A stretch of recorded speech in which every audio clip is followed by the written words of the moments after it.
नमस्कार, एक बार पुनः आपका स्वागत है। हम लोग चर्चा कर रहे थे पुष्पी पादपों में लैंगिक जनन और इससे संबंधित हम लोगों ने 3 वीडियो पहले बना लिए हैं। ये चौथा वीडियो लेकर आपके सम्मुख प्रस्तुत हूँ। इस चैप्टर के पहले वीडियो में हमने पुष्प की संरचना और पुष्प के विभिन्न भागों के बारे में चर्चा की थी। दूसरे वीडियो में हमने मेल रिप्रोडक्टिव स्ट्रक्चर्स और उनमें जो परिवर्तन होते हैं निषेचन से पहले, यानी कैसे मेल गैमेटोफाइट के रूप में माइक्रोस्पोर या पोलन ग्रेन बनते हैं और फिर उनमें कैसे 3 कोशिकाएं बनती हैं, एक जनरेटिव सेल, 2 मेल गैमेट्स।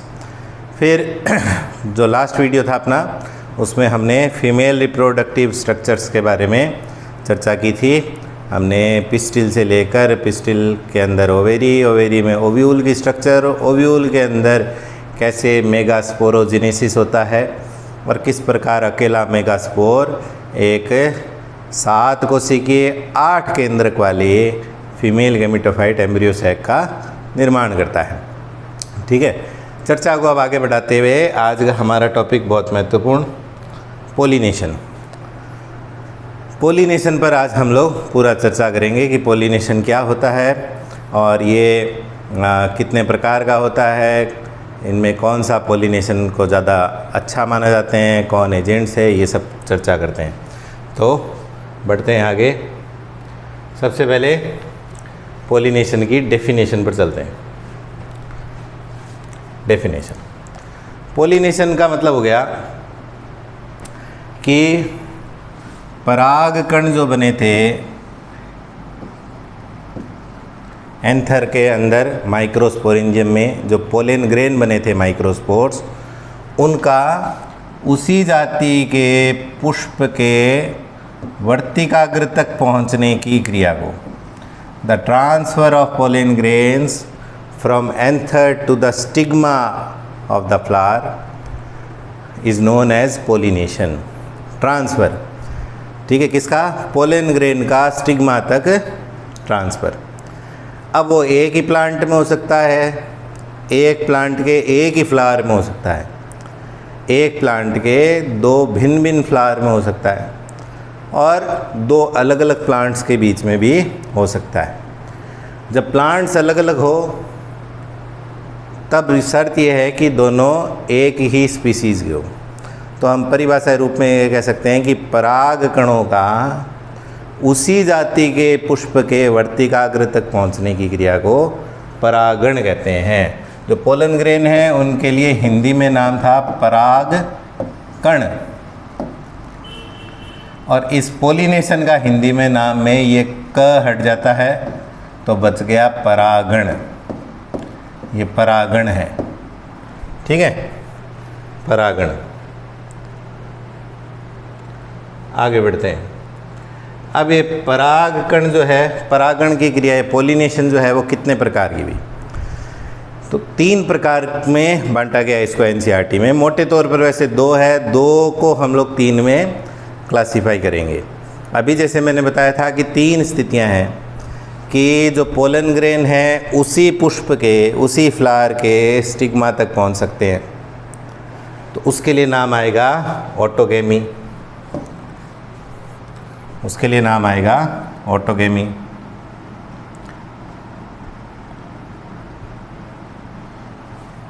ठीक है, ऑटोगेमी, इसको हिंदी में बोलते हैं स्वयुग्मन। हिंदी में इसके लिए नाम जो एनसीईआरटी बुक में है वो है स्वयुग्मन, ऑटोगेमी। वैसे इसका शाब्दिक अर्थ जो है, यदि हम इसका शाब्दिक अर्थ चलें तो ये 2 शब्दों से बना है, ऑटोस और गेमोस। गेमोस का मतलब होता है विवाह, गेमोस का मतलब मैरिज या विवाह। ऑटोस का मतलब ऑटोमेटिक, स्वयं के साथ विवाह, यानी एक ही पुष्प के अंदर ये प्रक्रिया होनी है। एक पुष्प के पोलन ग्रेन उसी पुष्प के जो वर्स्त्री केसर है उसके वर्तिकाग्र तक पहुंचेंगे, ऑटोगेमी। ठीक है। दूसरा जो है उसका नाम है जीटोनोगेमी। जीटोनोगेमी, जीटोनोगेमी को हिंदी में कहेंगे सजात पुष्पी परागण। सजात पुष्पी परागण, ये एनसीईआरटी में इसका नाम दिया गया है। और वैसे उसका शाब्दिक अर्थ देखें तो जीटोनोस गेमोस से बना है। जीटोनोस मतलब नेबर, नेबर मतलब पड़ोसी, गेमोस मतलब विवाह, पड़ोसी के साथ विवाह। यानी एक ही पौधे के, एक ही प्लांट के दो अलग अलग फूल के बीच में होने वाली क्रिया है। दो अलग अलग फूल के बीच में होने वाली क्रिया है, ठीक है। एक फूल के परागकण उसी प्लांट के, उसी पौधे के दूसरे पुष्प के वर्तिकाग्र तक पहुँचेंगे, ठीक है। तो प्लांट चेंज नहीं हुआ है, फ्लावर चेंज हुआ है। इसमें फ्लावर भी वही है, पुष्प भी वही है। इसमें फ्लावर चेंज हो गया, पुष्प चेंज हो गया, लेकिन पौधा चेंज नहीं हुआ, ठीक है। अब इन दोनों को ही हम लोग एक शब्द दे देते हैं। ये दोनों ही एक प्रकार से, इन दोनों ही प्रक्रिया में के फलस्वरूप बाद में जो निषेचन होगा, निषेचन के फलस्वरूप जो संतति उत्पन्न होगी, उसमें कोई नए लक्षण नहीं आएंगे। उसमें उसी पौधे के लक्षण हो गए, उसी पौधे के पोलन ग्रेन के अंदर मेल गैमेट्स जो है वो पहुंचेंगे, उसी पौधे के फीमेल गैमेट को फर्टिलाइज करेंगे, निषेचन करेंगे। तो कोई नया एक प्रकार से उनमें लक्षण उत्पन्न होने की संभावना कम है। इसलिए इसको हम लोग कह देते हैं सेल्फ पॉलिनेशन भी कहते हैं इसको, स्वपरागण, सेल्फ पॉलिनेशन। और तीसरा जो प्रकार बचा है उसके लिए नाम है जीनोगेमी। ये जीनोस और गेमोस से बना है। जीनोस मतलब स्ट्रेंजर, स्ट्रेंजर मतलब अजनबी, अजनबी के साथ विवाह, अजनबी के साथ विवाह। इसका मतलब प्लांट ही चेंज हो जाएगा। एक पौधे का, जैसे सरसों का एक दो पौधे हैं सरसों के अलग अलग, एक सरसों के फूल के परागकण दूसरे सरसों के पौधे के फूल के वर्तिकाग्र तक पहुंचते हैं, उसको बोलते हैं जीनोगेमी। और इसके लिए हम लोग हिंदी में कहते हैं पर परागण, और अंग्रेजी में इसको हम क्रॉस पॉलिनेशन भी बोल देते हैं, क्रॉस पॉलिनेशन भी इसको बोल देते हैं। तो हम ये भी कह सकते हैं कि परागण के प्रकार या टाइप्स ऑफ पॉलिनेशन दो टाइप के, एक सेल्फ और दूसरा क्रॉस पॉलिनेशन। और सेल्फ पॉलिनेशन के दो, ऑटोगेमी और जीटोनोगेमी। तो जीटोनोगेमी के लिए एक ये हो गई, ये दोनों के बीच की बात हो गई एक प्रकार से। ये फंक्शनली, क्रियात्मक रूप से तो पर परागण है। कैसे? क्योंकि इसको पराग कणों को दूसरे फूल तक पहुंचाना है तो किसी ना किसी साधन की ज़रूरत पड़ेगी, कोई ना कोई इसमें मीडियम की ज़रूरत पड़ेगी। उस मीडियम को हम लोग कहेंगे पोलिनेटिंग एजेंट। तो पोलिनेटिंग एजेंट की सहायता से एक फ्लावर के जो पोलन ग्रेन हैं वो उसी प्लांट के दूसरे पोलन ग्रेन तक पहुँचे, दूसरे फ्लावर के स्टिग्मा तक पहुँचेंगे, है ना। इसके लिए कोई एजेंट चाहिए। लेकिन जेनेटिकली ये ऑटोगेमी है। क्यों? क्योंकि इसके फलस्वरूप जो बाद में फर्टिलाइजेशन होगा वो एक ही प्लांट के मेल गैमेट और उसी प्लांट के फीमेल गैमेट के बीच में होगा, है ना। इसलिए जेनेटिकली डिफरेंट टाइप के गैमेट्स कौन से पॉलिनेशन के कारण से मिलेंगे, वो केवल जीनोगेमी है। तो जीनोगेमी एकमात्र ऐसा ये पॉलिनेशन है जिसके कारण से दो भिन्न या जेनेटिकली दो डिफरेंट टाइप के गैमेट्स आपस में फर्टिलाइज होंगे उसके कारण से। ठीक है, एक डायग्राम की सहायता से इसको हम लोग समझते हैं आगे। ये तीनों ही प्रोसेस, तीन कंडीशन, ये देखो एक फ्लावर दिख रहा है, उस फ्लावर के पोलन ग्रेन उसी फ्लावर के स्टिग्मा तक आते हैं तो उसके लिए ए लिखा है, यहाँ पे ए हो गया ऑटोगेमी। फिर उसी प्लांट के जो पोलन ग्रेन हैं, उसी प्लांट के पोलन ग्रेन दूसरे फ्लावर, दूसरा पुष्प उसी प्लांट का है, प्लांट एक ये फ्लावर चेंज हो गया तो इस प्रोसेस के लिए नाम आ गया जीटोनोगेमी।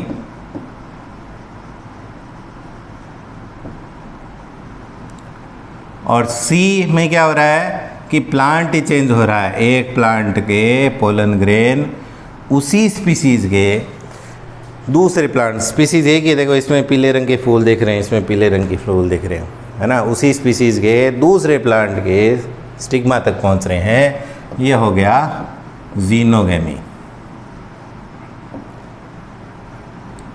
ठीक है, तो ये 3 टाइप के। आगे बढ़ते हैं।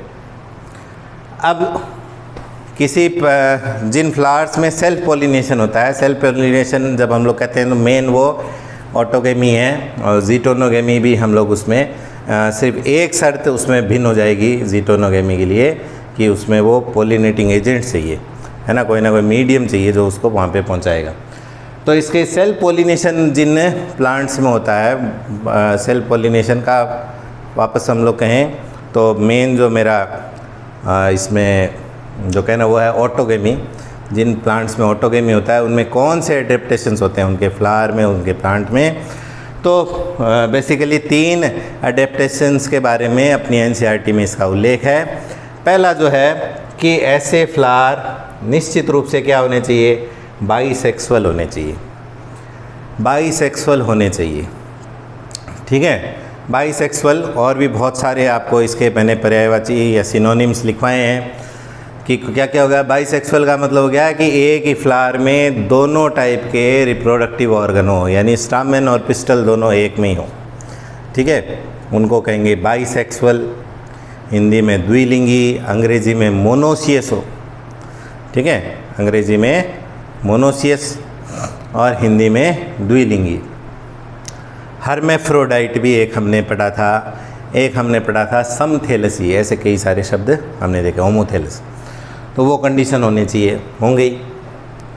ठीक है, नहीं तो फिर सेल्फ पॉलिनेशन कैसे हो। जैसे पपीता एक एग्जांपल लिया था जो मोनोसेक्सुअल है, तो उस प्लांट ही मोनोसेक्सुअल है तो उसमें कैसे होगा। दूसरा होमोगेमी। होमोगेमी, गेमी शब्द का अर्थ बताया आपको, विवाह, गेमोस से बना है। होमोगेमी को हिंदी में बोलते हैं समकाल पक्वता। समकाल पक्वता मतलब कि नर जन्नांग जो कि स्टामेन है और मादा जन्नांग जो पिस्टिल है, उन दोनों के परिपक्व होने में एक ही टाइम पर परिपक्व होने चाहिए। यानी जिस समय पोलन ग्रेन रिलीज़ होते हैं एंथर से, उसी समय पिस्टिल की जो स्टिग्मा है वो उन पोलन ग्रेन को ग्रहण करने के लिए, उनको स्वीकार करने के लिए परिपक्व हो जाना चाहिए। यानी दोनों के मध्य सिंक्रोनाइज होना चाहिए, सिंक्रोनस होना चाहिए, एक ही समय पर दोनों परिपक्व होना चाहिए। ये नहीं है कि परागकण पहले झड़ गए और वर्तिकाग्र अभी तक, या जो पिस्टिल है वो अभी तक तैयार ही नहीं हुई, जो स्त्री केसर है अभी तक वो परिपक्व ही नहीं हुआ। वो अनुकूलन किस में आएगा वो अनुकूलन आएगा पर परागण के लिए। ठीक है, होमोगेमी। और इसमें भी जो बाईसेक्सुअल फ्लावर्स है उसमें भी ये पास पास स्थित होने चाहिए, ये स्टामेन और पिस्टिल, उनके भी एंथर और वो जो स्टिग्मा है वो पास पास होने चाहिए, ताकि परागकण वहीं से निकलकर और उधर ही पास में गिर जाए। तीसरा बहुत महत्वपूर्ण है, क्लिस्टोगेमी बोलते हैं उसको, क्लिस्टोगेमी। क्लिस्टोगेमी के लिए हिंदी में नाम भी ऐसे अनुन्मील्यता,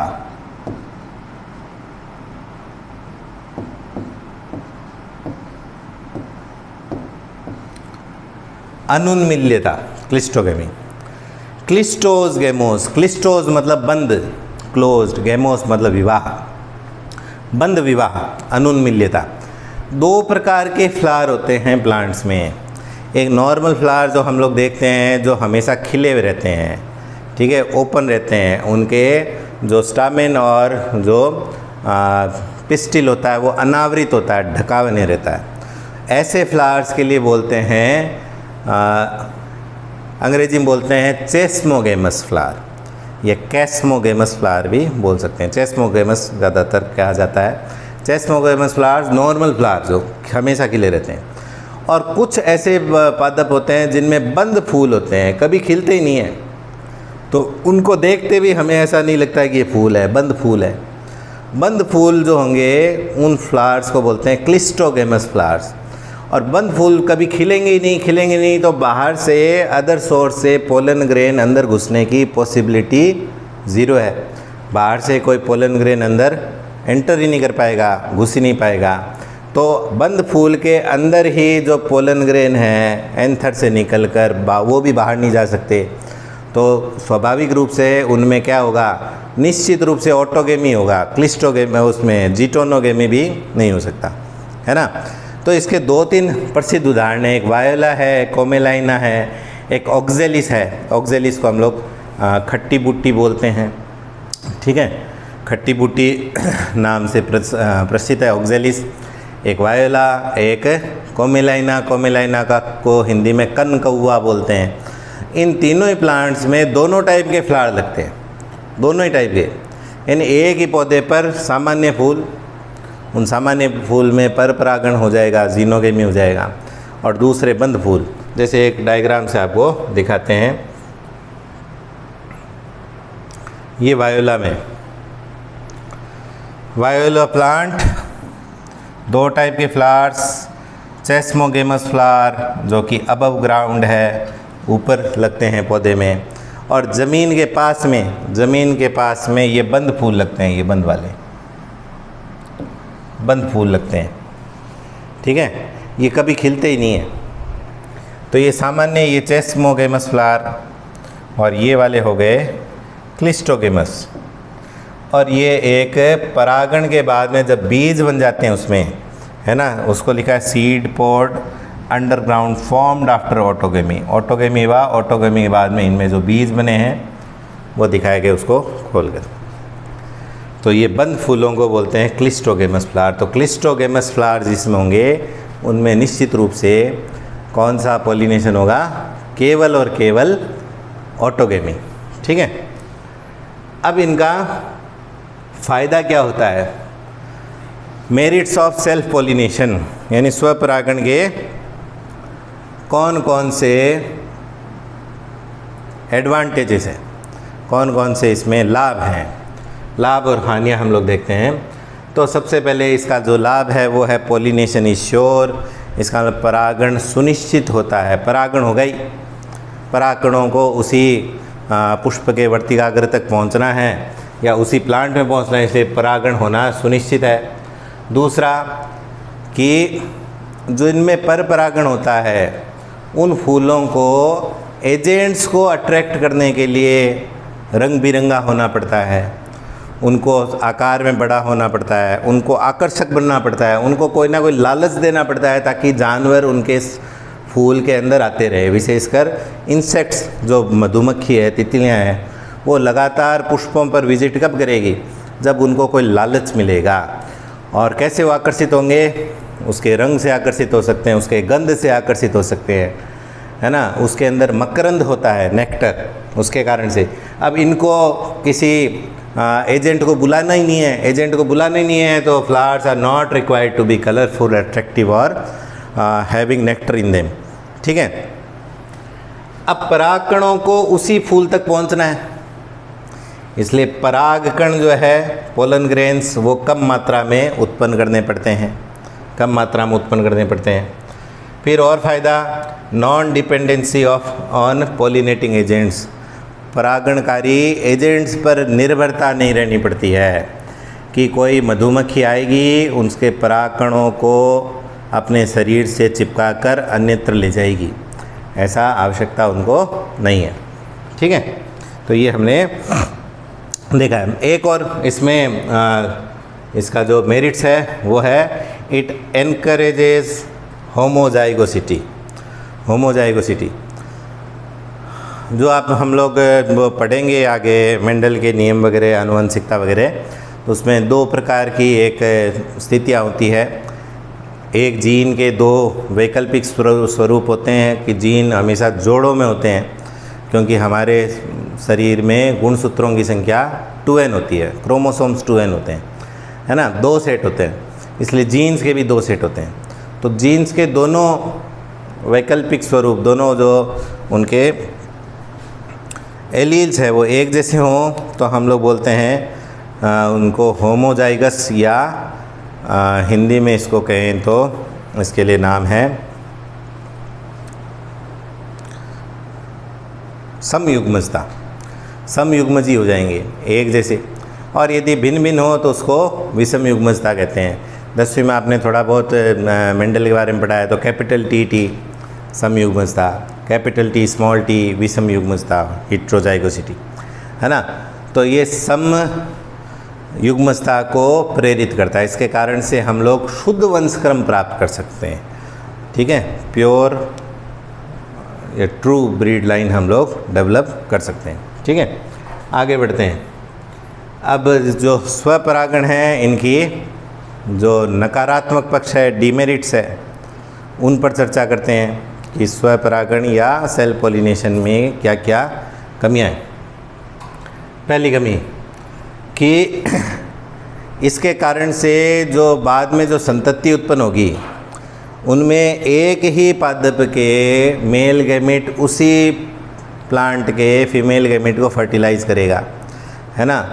तो दो अलग अलग स्रोत से चूँकि गैमेट्स एक दूसरे को फ्यूज्ड नहीं करेंगे, इसलिए जो ऑफस्प्रिंग होगी उसमें नए लक्षण उत्पन्न होने की संभावना कम है।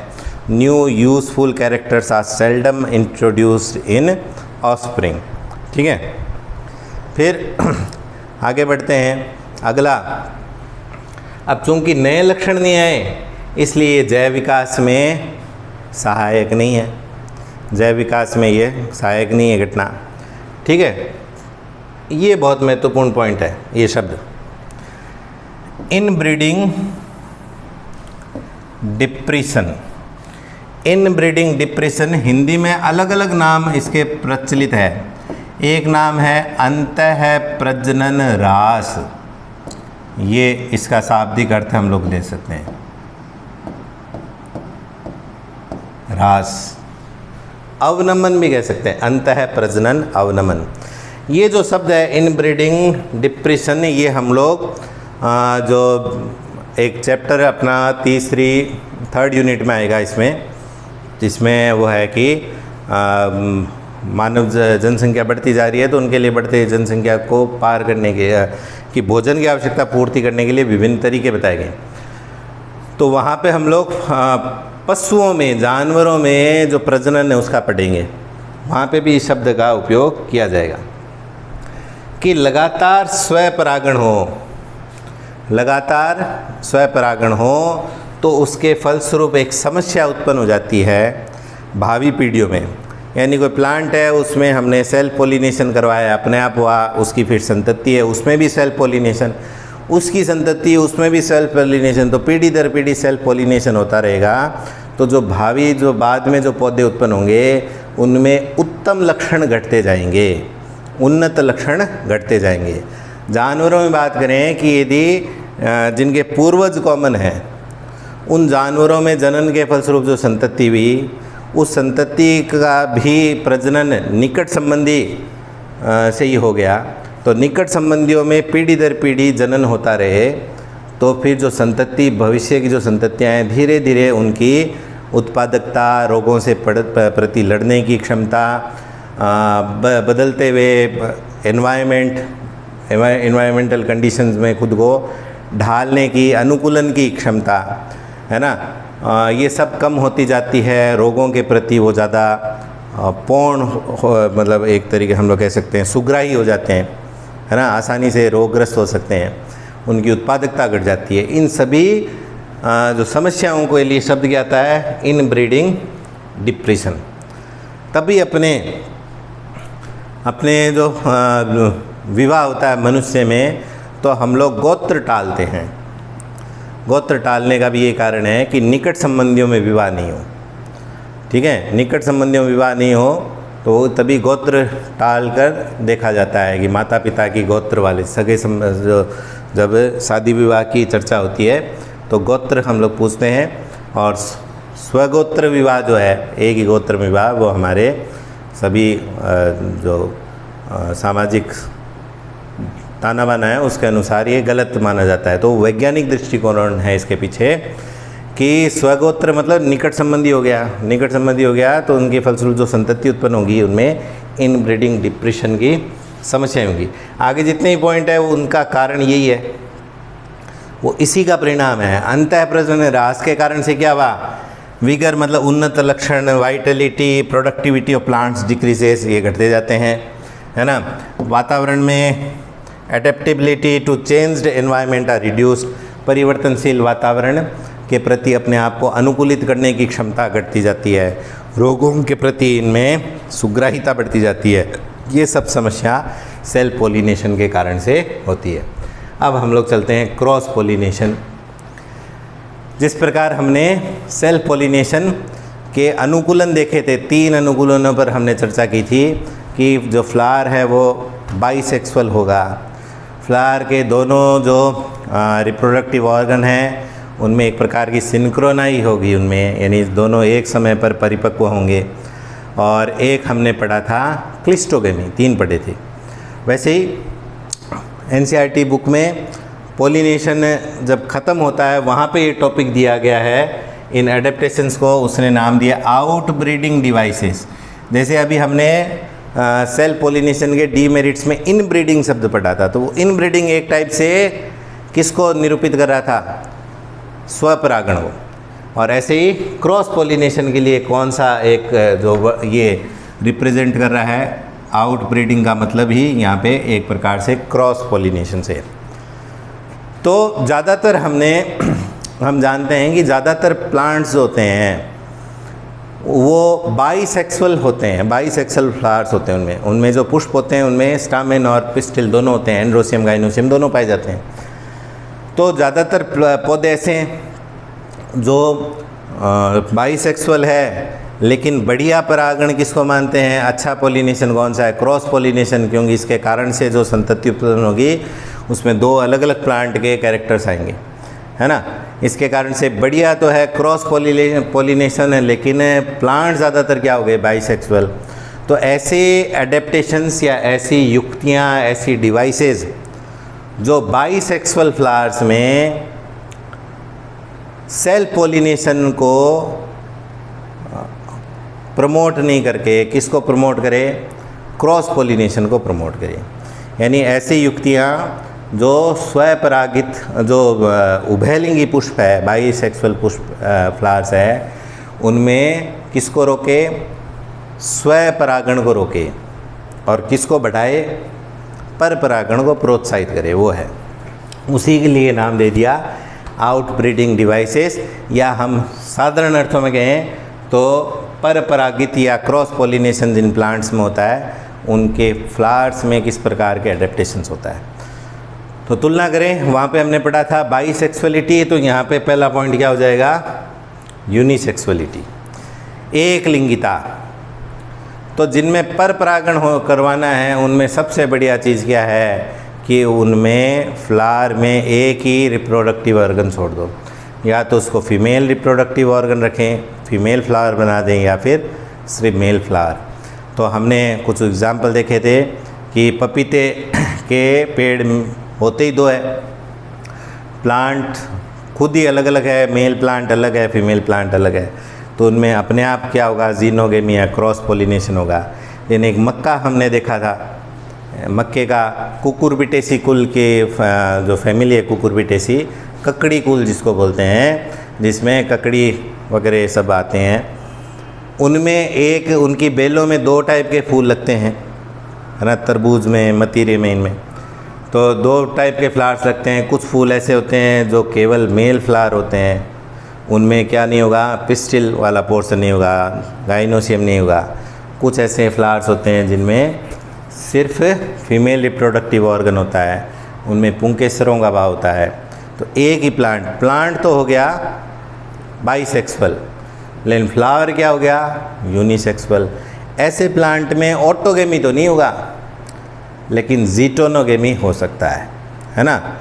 तो यदि ऑटोगेमी जीटोनोगेमी दोनों को ही अपने को डीमोरलाइज करना है तो क्या होना चाहिए कि प्लांट ही अलग अलग हो जाने चाहिए, लेकिन ऐसे बहुत कम एग्जाम्पल है जिसमें अलग अलग हो।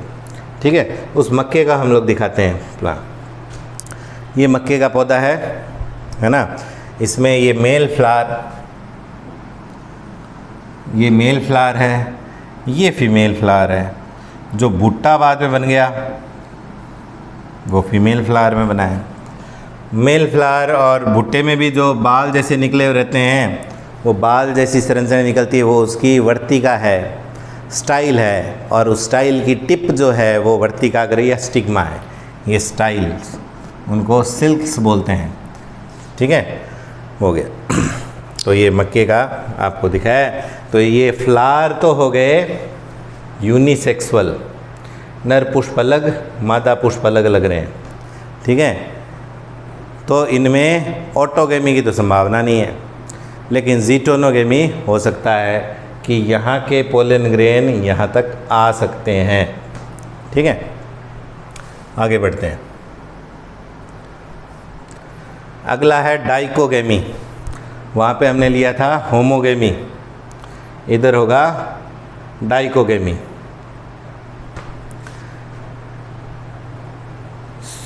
सेल पॉलिनेशन के लिए ये मैंने कहा था कि उनमें सिंक्रोन नहीं होना चाहिए, सिंक्रोनस होना चाहिए। किसमें? मेल और फीमेल रिप्रोडक्टिव ऑर्गन्स में समकाल पक्वता होना चाहिए, दोनों एक साथ में परिपक्व होना चाहिए। लेकिन यदि उभयलिंगी पुष्प है और उनमें स्वपरागण को रोकना है तो उसका सबसे बढ़िया उपाय डाइकोगेमी है कि या तो नर जन्नांग पहले परिपक्व हो जाएगा, यानी पराग कण पहले निकल जाएंगे, और वर्तिकाग्र जो है वो उन पराग कणों को ग्रहण करने योग्य बाद में बनेगी, वो परिपक्वता बाद में आएगी। अथवा विपरीत हो, विपरीत हो मतलब वर्तिकाग्र पहले तैयार होगी पराग कणों को ग्रहण करने के लिए, लेकिन जो उसी फूल के जो परागकण हैं स्टामेन है उसके अंदर से पोलन ग्रेन बाद में रिलीज होते हैं, तब तक कोई दूसरे पौधे के परागकण आ जाते हैं उसके पास में। ठीक है, तो इन दोनों स्थितियों के लिए दो शब्द दे देंगे। एक नाम आया प्रोटेंड्री, एक है प्रोटोगाइनी। प्रोटेंड्री हिंदी में बोलते हैं पूर्वता, नर जन्नांग का मादा जन्नांग से पहले परिपक्व हो जाना। प्रोटोगाइनी स्त्री पूर्वता, मादा जन्नांग का नर जन्नांग से पहले परिपक्व हो जाना, प्रोटोगाइनी। ठीक है, प्रोटेंड्री, प्रोटोगाइनी, ये इसकी एक सबसे बढ़िया विशेषता। तीसरा जो दिया गया है बुक में, सेल्फ इनकम्पैटिबिलिटी। सेल्फ इनकम्पैटिबिलिटी को हिंदी में बोलते हैं स्व अयोग्यता, यानी किसी पुष्प के परागकण उसी पुष्प के वर्तिकाग्र पर अंकुरित नहीं हो पाए तो उसके लिए कहेंगे सेल्फ इनकम्पैटिबिलिटी। सेल्फ स्टेरिलिटी भी बोलते हैं सॉरी, सेल्फ स्टेरिलिटी हिंदी में बोल देते हैं स्व अनिश्चितता, यानी किसी पुष्प के परागकण उसी फूल के या उसी प्लांट के दूसरे फूल के वर्तिकाग्र पर पहुंच भी गए गलती से तो वहाँ पे पहुंच तो जाएंगे लेकिन उनसे पोलन ट्यूब नहीं बनेगी। ऐसी स्थिति को बोलते हैं स्व अनिश्चितता। ये किस कारण से होता है? उनके जीन्स के कारण से। ये जेनेटिक कोई प्रोसेस है जिसके कारण से प्रकृति ने ऐसा कर दिया है कि यदि उसके परागकण उसी फूल तक पहुंच गए वर्तिकाग्र तक तो भी वहाँ पे अंकुरित नहीं होगी। इसके प्रसिद्ध उदाहरण सेब यानी एप्पल और अंगूर है। ठीक है, इसके प्रसिद्ध उदाहरण है। फिर ये तीन ही दिए हुए अपने वैसे बुक में, दो और एक्स्ट्रा आपको बता रहे हैं। एक है हर्कोगेमी। हर्कोगेमी का मतलब हो गया कि फूल तो उभयलिंगी है लेकिन नर जन्नांग यानी स्टामेन और मादा जन्नांग यानी जो पिस्टिल है उनके बीच में कोई प्राकृतिक संरचनात्मक अवरोध होता है, कोई स्ट्रक्चरल बैरियर होता है, उनमें बीच में बैरियर होता है। जैसे एक डायग्राम से आपको दिखाते हैं। ग्लोरियोसा में ये दिया गया है, ये इरेज करता हूँ पहले मैं। ये ग्लोरियोसा नाम का पौधा है, इसमें यह है मादा जन्नांग है, ये वाला, ये इसकी वर्तिकाग्र स्टिग्मा है और ये स्टामेन के एंथर है। तो एंथर का मुंह बिल्कुल बाहर की तरफ है, तो यहाँ से जो पोलन ग्रेन निकलेंगे जब एंथर फूटेगा तो उससे जो पोलन ग्रेन रिलीज़ होंगे वो किसी भी स्थिति में इसके ऊपर आकर नहीं गिर सकते हैं, वो कहाँ निकलेंगे, बाहर निकलेंगे। एक और इसका प्रसिद्ध उदाहरण अपने राजस्थान में उगने वाला आक है। आक में भी जो स्टामेन और उसमें पिस्टल के बीच में स्ट्रक्चरल बैरियर पाए जाते हैं। ठीक है, तो ये एक उदाहरण हुआ। और एक और हम लोग टॉपिक देखेंगे इसमें, हिट्रोस्टाइली। हिट्रोस्टाइली विषम वर्तिकात्व, ये दोनों ही अपने एनसीईआरटी बुक में नहीं है, एक्स्ट्रा बता रहे हैं। हिट्रोस्टाइली मतलब, स्टाइल मतलब वर्तिका, एक ही पादप में दो टाइप के फ्लावर्स लगेंगे। बैंगन इसका प्रसिद्ध उदाहरण है, जिसमें कुछ फूल ऐसे होंगे जिनमें वर्तिका बहुत लंबी होगी और स्टामेन छोटे छोटे हो जाएंगे। यानी ऐसे मान लो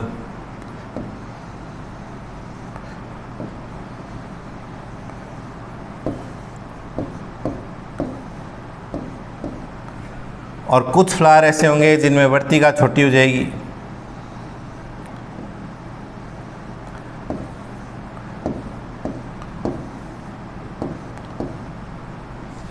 पुंकेसर बड़े हो गए, है ना। ऐसी स्थिति जिसमें वर्तिका लंबी है, ऐसे फ्लावर्स के लिए आता है पिनाइड।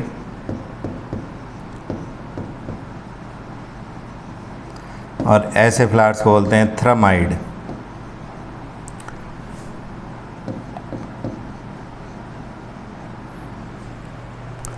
ठीक है, तो इनमें इसके परागकण इधर तक पहुंचना संभव नहीं है और इसके जो पोलन ग्रेन निकलेंगे वो भी बाहर निकलेंगे।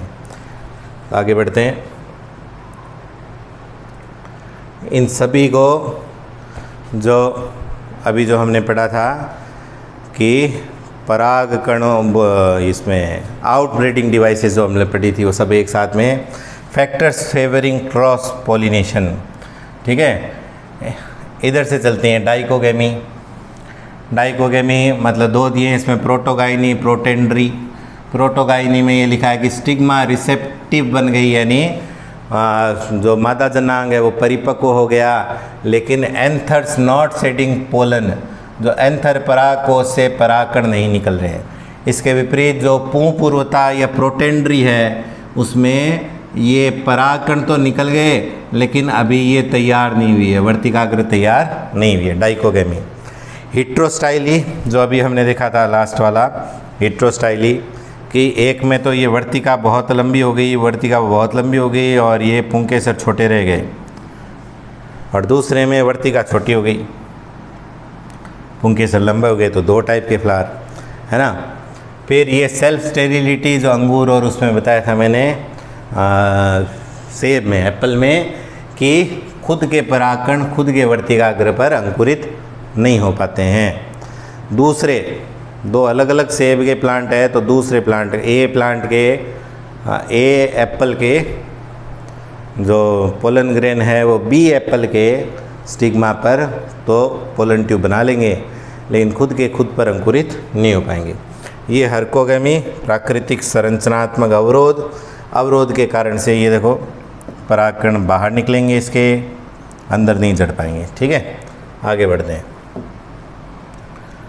अब क्रॉस पॉलिनेशन के मेरिट्स, इसकी क्या अच्छी अच्छी बातें हैं, क्या क्या इसकी कमियां, उस पर चर्चा करेंगे।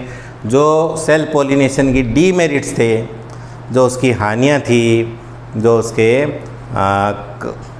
कम उपयोगी बातें थी, वो सब इसकी मेरिट्स हो गई।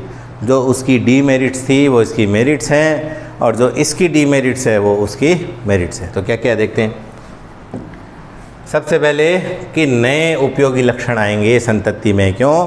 कि दो अलग अलग सोर्स से जो गैमिट्स है वो इसके कारण से आपस में फर्टिलाइज होंगे। ठीक है, अगला नए लक्षण आएंगे संतति में तो उद्विकास, जैव विकास, इवोल्यूशन में ये मददगार है, हेल्पफुल है।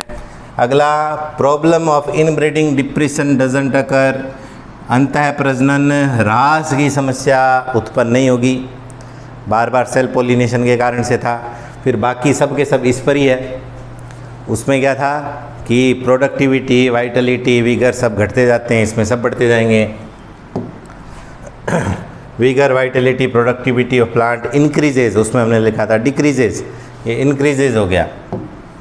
ऐसे ही परिवर्तनशील वातावरण के प्रति अनुकूलित होने की क्षमता बढ़ती जाती है, ठीक है, और रोगों से लड़ने की क्षमता भी बढ़ती जाती है। और यह विषम युग्मजता को प्रेरित करता है। वो समयुग्मजता को प्रेरित कर रहा था, ये विषम युग्मजता को प्रेरित करता है। अब इसकी कमियां, पहली कमी है कि परागण निश्चित नहीं है, पॉलिनेशन इज़ नॉट श्योर, कि एक दो अलग अलग प्लांट्स है, दूर दूर है, कोई एक प्लांट पर मधुमक्खी बैठकर, जैसे सरसों का है, उसके परागकण उसके शरीर से चिपक गए। अब कोई ज़रूरत थोड़ी है कि वो मधुमक्खी उड़ती उड़ती दूसरे सरसों के पुष्प पर ही बैठे, वो हो सकता है दूसरे पौधे के ऊपर बैठ जाए, दूसरी जाति के, है ना। तो परागण होगा, इसकी कोई कन्फर्मेशन नहीं है। कन्फर्मेशन नहीं है तो जो पोलन ग्रेन बनाने होंगे वो बहुत ज़्यादा मात्रा में बनाने होंगे, है ना। दूसरा उसमें हमने दूसरा लिखा था कि चूंकि उनको कोई पोलिनेटिंग एजेंट्स को अट्रैक्ट नहीं करना था, इनको अट्रैक्ट करना होगा, इनको मधुमक्खियों को बुलाना होगा, तितलियों को बुलाना होगा, इसलिए इनको एक्स्ट्रा खर्चा करना होगा, अपनी एनर्जी वेस्ट करनी होगी। किसमें कि फूलों को क्या होना होगा, रंगीन होना होगा, आकर्षक होना होगा, उनमें मकरंद होना होगा, है ना, उनमें कोई ना रस होना चाहिए। या कई ऐसे जंतु हैं जो बदबू से आकर्षित होते हैं, तो कई फूल ऐसे हैं जो बदबू उत्पन्न करते हैं, फाउल ऑर्डर, ठीक है, खुशबूदार नहीं होकर बदबूदार होते हैं, लेकिन वो बदबू कई कीड़े मकोड़ों को आकर्षित करती है, उनके लिए वो खुशबू है। तो वो अलग अलग अनुकूलन उनमें ये पाया जाता है। आकर्षित करने के लिए इनको अलग अलग तरीके अपनाने पड़ते हैं। पोलन ग्रेन्स बहुत ज़्यादा संख्या में बनाने पड़ेंगे, क्योंकि इनका पहुंचना निश्चित नहीं है कि पहुंचेंगे, इसलिए बहुत ज़्यादा संख्या में इनको उत्पन्न करना होगा, ठीक है। आगे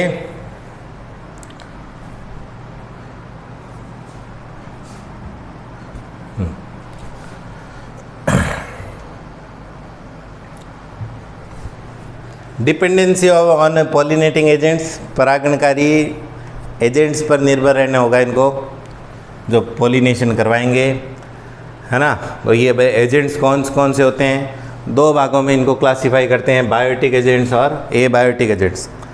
अजैव एजेंट्स, निर्जीव एजेंट कौन से, विंड और वाटर।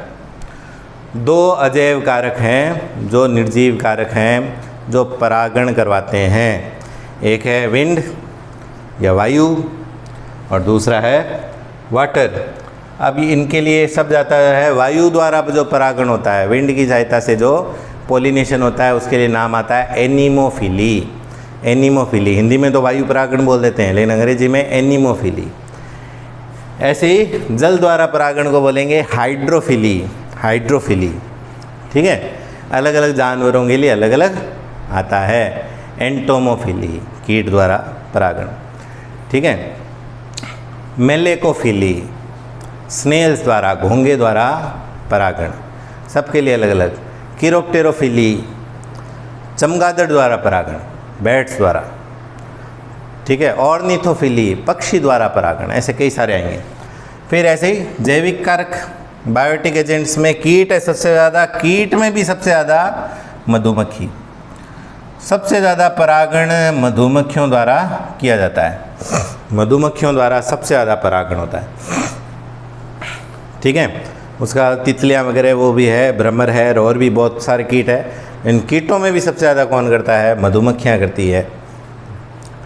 एंटोमोफिली इसको बोलते हैं।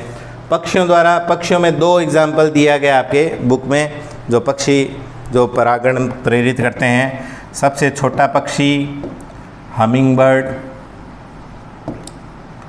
और एक नाम दिया गया आपके सनबर्ड का। हमिंग बर्ड और सनबर्ड। हमिंग बर्ड सबसे छोटा पक्षी है, हिंदी में गुंजन पक्षी भी बोलते हैं, ठीक है। और भी पक्षी करते हैं, लेकिन इनका विशेष रूप से नाम है। चमगादड़ द्वारा भी परागण होता है, किरोप्टेरोफिली। पक्षियों द्वारा परागण ऑर्निथोफिली। किरोप्टेरोफिली, चमगादड़ द्वारा परागण।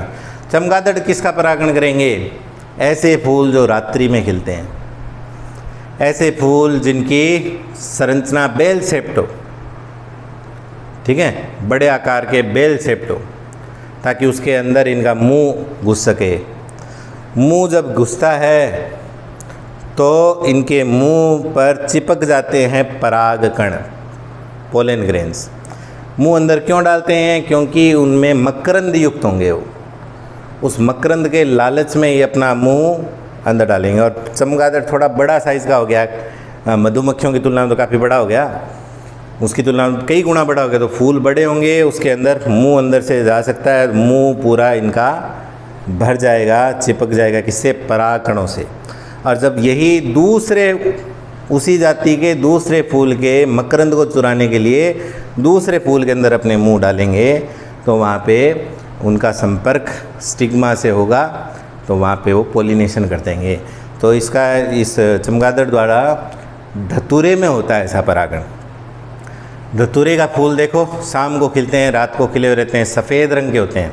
रात्रि में जितने भी फूल खिलेंगे सब सफ़ेद रंग के होते हैं, ठीक है। और उनमें एक अलग सी स्मेल करके देखना, सूंघ के देखना, उसको अलग से एक बदबू जैसी आती है जो इनको आकर्षित करती है।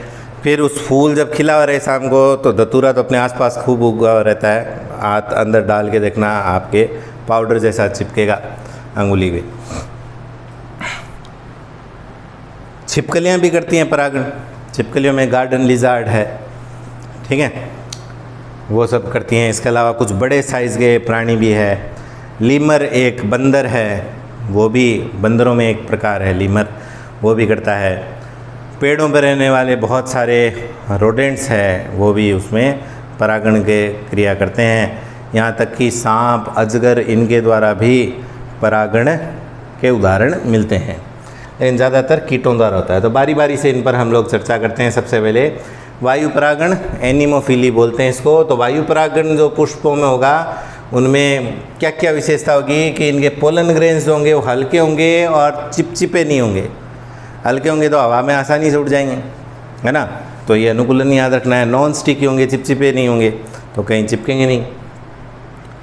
फिर फ्लावर्स पोजेसेस वेल एक्सपोज्ड स्टामेन्स, कि ऐसे फूल जो होते हैं उनके जो पुंकेसर होते हैं लंबे लंबे होते हैं, फूल से बाहर निकले हुए रहते हैं, ताकि हवा के झोंकों से वो हिलते रहे और उनके पराग कण जो है झड़ते रहें हवा में, ठीक है, और हवा के द्वारा उड़ते रहे हों।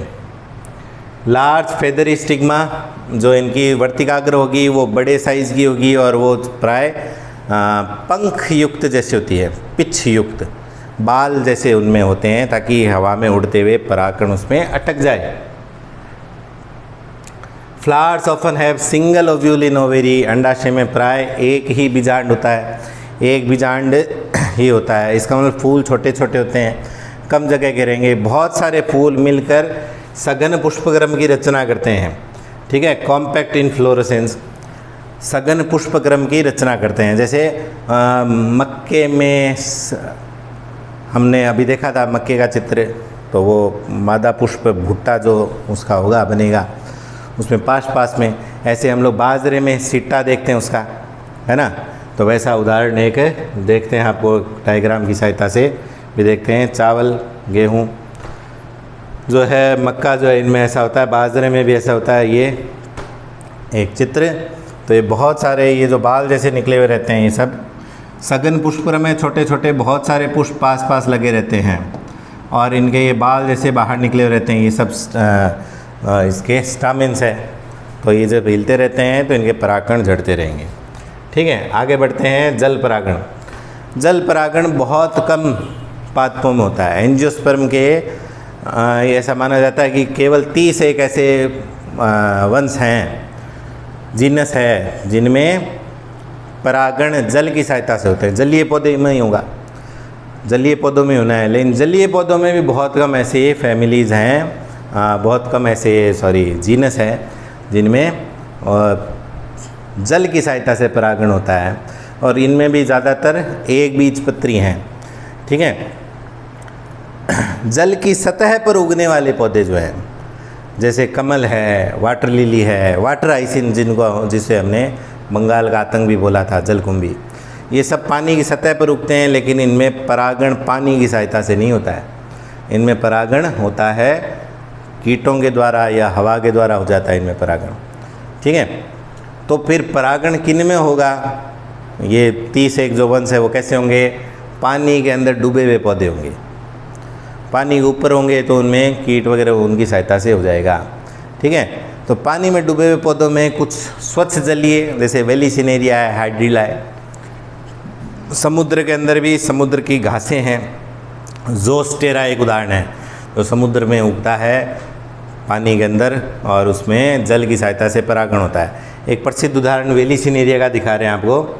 एक अपने राजस्थान बोर्ड में बोर्ड एग्ज़ाम में भी इसका क्वेश्चन पूछा हुआ है कि जल परागण को वेलिसिनेरिया का उदाहरण देते हुए समझाइए। वेलिसिनेरिया एक बीजपत्री पादप है, इसमें 2 टाइप के फूल लगते हैं, यानी पादप स्वयं तो उभयलिंगी लेकिन पुष्प एक लिंगी।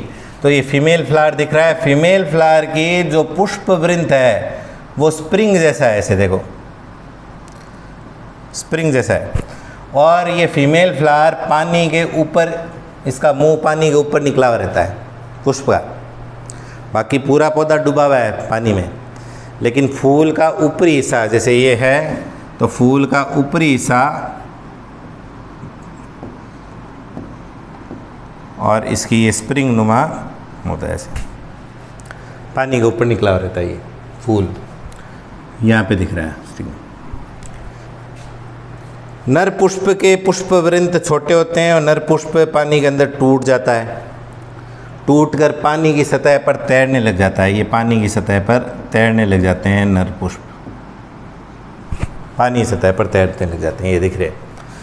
ठीक है, ये नर पुष्प तैर रहे हैं। तैरते तैरते संयोग से ये जब मादा पुष्प के समीप आते हैं कि वर्तिकाग्र के समीप आते हैं, तो नर पुष्प के एंथर, ये एंथर है, ये एंथर फूट जाता है तो इससे पोलन ग्रेन रिलीज़ होंगे। वो पोलन ग्रेन कहाँ पे जाके गिरेंगे? वर्तिकाग्र पर, मादा पुष्प के वर्तिकाग्र पर गिरेंगे। पोलिनेशन की प्रोसेस जब पूरी हो जाएगी तो इसकी स्प्रिंग जो खुली हुई थी वो स्प्रिंग वापस फोल्ड हो जाएगी, तो ये जो फूल जो बाहर निकला हुआ था ये फूल कहाँ चला जाएगा? पानी के अंदर। तो ये इसमें वेलिसिनेरिया में पानी की सहायता से परागण हो रहा है। ठीक है, फिर है जंतुओं द्वारा परागण। जंतुओं द्वारा परागण आप चर्चा की थी हमने, तो इंसेक्ट्स सबसे ज़्यादा कीटों द्वारा परागण होता है। उसके बाद में पक्षी भी करते हैं, घोंगे भी करते हैं, स्नेल्स, बर्ड्स, बैट्स, इन सब का हमने चर्चा की थी। बड़े जंतु भी करते हैं, है ना। लेकिन ज़्यादा काम कौन करता है? कीट, और कीटों में भी सबसे ज़्यादा करते हैं मधुमक्खियाँ। तो फूल जो है वो परागण करने के लिए ही उन जंतुओं को अपनी तरफ आकर्षित करते हैं, उन एजेंट्स को। अब इसके लिए उनको या तो कोई खुशबूदार बनना होगा या रसीला बनना होगा, बड़े साइज़ का होगा, रंग बिरंगा बनना होगा, ताकि वो कीड़े उनकी तरफ आकर्षित हो। उनको कोई लालच के रूप में, इनाम के रूप में जो सबसे ज़्यादा दिया जाता है वो पोलन ग्रेन और नेक्टर है, मकरंद है, उसके लालच में आते हैं। इसके अलावा अंडे देने की सुरक्षित जगह के रूप में भी जंतु इन्हें अपनाते हैं, उपयोग में लेते हैं। हम लोग देखते हैं कि कई बार हम लोग कोई फल खोला, उसके अंदर वो लट जैसी निकलती, कृमिनुमा संरचना। बेर खाने का शौक बहुत लोगों को होता है, लेकिन बेर के अंदर कई बार वो कृमि निकलती है, लटें निकलती हैं, है ना। वो लार्वा है। वो कब हुआ? जब पुष्प लगे थे उस बेर के, तब उसके अंदर किसी कीट ने अंडे दे दिए, अंडे देने की सुरक्षित जगह के रूप में। और अंडे को बार बार अंदर देने के लिए आया कोई कीड़ा छोटा सा, और फिर वो कभी बाहर जाता है, कभी वापस अंडों को देखने आता है। तो इस चक्कर में उसके शरीर से पोलन ग्रेन चिपक जाते हैं और वो दूसरे फूल में भी जाता है अंडे देने के लिए, वहाँ से निकलता है, पहले एक फूल में आता है, दूसरे फूल में, तो उसके शरीर से चिपके हुए जो परागकण है, पोलन ग्रेन है, वो पोलिनेशन कर देते हैं। अब उन अंडों से लार्वा निकली, उस लार्वा को भोजन वहीं पे मिल गया। वो बेर जब फल के रूप में बदला तो उसके अंदर उसको भोजन मिल गया। मटर के अंदर भी देखते हैं कई बार वो लार्वा निकलता है ना। तो उसका कारण ये है कि जब फूल लगे हुए थे तब उसके अंदर जाकर किसी ना किसी कीट ने अंडे दिए हैं और उस अंडों से वो लट यानी वो कृमि यानी वो लार्वा निकली, वो लार्वा का भोजन भी वहीं पे मिल गया और वो उस भोजन को खाकर और बाद में अपने जीवन चक्र के रूप में आगे बढ़ेगा प्यूपा अवस्था में, प्यूपा के बाद में इंसेक्ट फॉर्म में वो आ जाएगा। ठीक है, तो ये करते हैं कुछ चित्रों के द्वारा हम लोग देखते हैं। ये एक मधुमक्खी पुष्प के ऊपर बैठी है, पुष्प का रस और उसके मकरंद को चुराने के लिए, रस को चूसने के लिए, शहद बनाने के लिए। अब ये जब इसमें बैठी है तो इसके शरीर से परागकण चिपक जाएंगे और हम देखते हैं मक्खी वगैरह कहीं बैठी रहती हैं तो फिर अपने पैरों से उसको झाड़ती रहती है अपने शरीर को। यही जब इसी जाति के दूसरे पुष्प पर पहुंचेगा वहाँ पे अपने परागकण उतार देगा। ठीक है, ऐसे कीट एक उदाहरण और है बहुत बड़े पुष्प की, सबसे बड़ा सबसे ऊंचा हाइट के रूप में ये फूल है, इसका नाम है एमोर्फोफेलस। एमोर्फोफेलस ये 6 फीट जितना, 6 फीट या 6 फीट से भी ऊंचा हो जाता है ये फूल। और इस फूल में पोलिनेशन के लिए बड़े साइज़ के जानवर अपने अंडे वगैरह इसके अंदर देते हैं। पोलिनेशन के लिए बड़े आकार के जंतु भी अपने अंडे वगैरह इसके अंदर देते हैं और उन अंडों की देखभाल करने के लिए अंदर बाहर आते जाते हैं, तब उनके शरीर से परागकण चिपक जाते हैं और वो परागण की क्रिया करवा देते हैं। ठीक है, कुछ ऐसे जातियाँ होती हैं, कुछ ऐसे पुष्प होते हैं जिनमें कोई पर्टिकुलर जानवर ही, पर्टिकुलर एनिमल विशेषकर इंसेक्ट ही पोलिनेशन करेगा, दूसरा कर नहीं सकता है। कईयों में ऐसा होता है, यानी कोई पादप ऐसे भी होते हैं जिनमें पोलिनेशन कौन करेगा, कोई निश्चित प्रजाति का, निश्चित स्पीसीज़ का कोई कीट या जंतु ही करेगा, दूसरे कीड़े मकोड़ों से पोलिनेशन की क्रिया नहीं होगी। उन दोनों, उस प्लांट और इंसेक्ट के बीच में इतना क्लोज रिलेशनशिप हो जाता है कि दोनों अपना लाइफ साइकिल एक दूसरे के बिना पूरा ही नहीं कर पाते हैं, कंप्लीट ही नहीं कर पाते हैं। यानी जहाँ वो पादप होगा वहाँ पे वो कीट ज़रूर मिलेगा।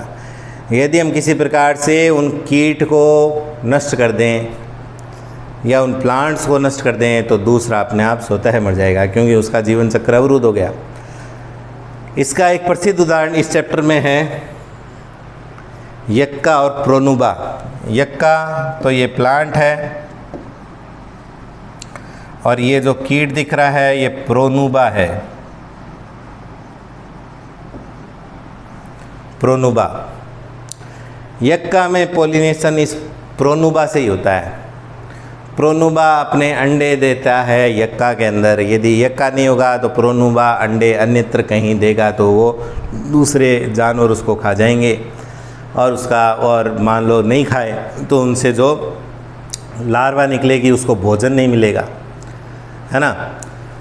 तो इनके बीच में ऐसे घनिष्ठ रिलेशनशिप के लिए हम लोग नाम देते हैं म्यूचुअलिज्म। म्यूचुअलिज्म हम लोग इकोलॉजी वाला जब पढ़ेंगे तो उसमें ऐसा दो अलग अलग जातियों के बीच में रिलेशन के लिए कई सारे हम लोग पढ़ेंगे। प्रीडेशन, है ना, पैरासिटिज्म हम लोग पढ़ेंगे, कंपटीशन पढ़ेंगे, कमेंसलिज्म पढ़ेंगे और म्यूचुअलिज्म पढ़ेंगे। म्यूचुअलिज्म में दोनों को फ़ायदा होता है और एक दूसरे के बिना दोनों जीवित नहीं रह सकते। इस हिंदी में बोलते हैं सहोपकारिता। सहोपकारिता या सहजीविता कहते हैं, सहजीविता या सहोपकारिता। इसका उदाहरण आपने 11वीं में लाइकेन भी पढ़ा है ना। तो वैसे ही दोनों, और वहाँ जब हम लोग इकोलॉजी में पढ़ेंगे तो वहाँ पे इसका सेम ऐसा एग्जाम्पल आएगा, लेकिन दूसरे का आएगा अंजीर और वेस्प नाम के कीट के मध्य। ठीक है, अंजीर और वेस्प के बीच में तो वो आएगा। तो ये पूरा पोलिनेशन हमने पढ़ लिया। परागण के बारे में हमारा ये जो चैप्टर है, टॉपिक है, वो पूर्ण हुआ। अब हम लोग जो नया टॉपिक आगे लेंगे वो अब आएगा फर्टिलाइजेशन वगैरह का, जो कि हम लोग कल के वीडियो में, अगले वीडियो में आपके लेकर प्रस्तुत होगा। धन्यवाद बहुत बहुत।